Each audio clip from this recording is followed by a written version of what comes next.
আজকে তোমাদের সাথে শেয়ার করছি পালং পনির রেসিপি। তো এখানে পনিরটাকে কেটে ছোটো ছোটো করে কেটে নিচ্ছি, আর পালংটাকে ধুয়ে জলের মধ্যে সেদ্ধ করতে বসিয়ে দিয়েছি একটু নুন দিয়ে। আর এখানে পেঁয়াজ, টমেটো, আদা, রসুন আর কাজু নিয়ে নিয়েছি বাটবো। তো এই পালংটাও এর মধ্যে দিয়ে দেবো সেদ্ধ হয়ে গেলে। তো এর মধ্যে কী কী মশলা নেবো, আচ্ছা, কড়াইতে একটু মাখন দিয়ে আর সাদা তেল দিয়ে নিয়েছি। এবার এই পনিরগুলোকে ভেজে নেব।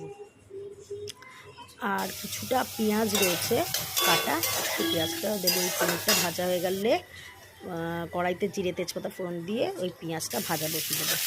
আর এদিকে ওই পেস্টটা রেডি করব। পেস্টটা রেডি করার জন্য পালং পনির নিয়ে নিচ্ছি, আর ওটা তো দেখে নিলাম। এবার আদা, তোমার হলুদ গুঁড়ো, লঙ্কা গুঁড়ো, জিরে গুঁড়ো, ধনে গুঁড়ো দিয়ে এটা একটা পেস্ট বানিয়ে নেব।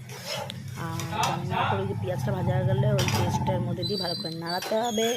নাড়িয়ে ভেজে রাখা পনিরগুলো দিয়ে দিতে হবে এর মধ্যে। ভালো করে হলে এর মধ্যে একটু নুন দিয়ে চিনি দিয়ে ভালো করে মিশিয়ে নিতে হবে। নামানোর আগে একটু বাটার আর ওপর থেকে কস্তুরি মেথি দিয়ে দিলেই রেডি আমাদের আজকের পালং পনির রেসিপি।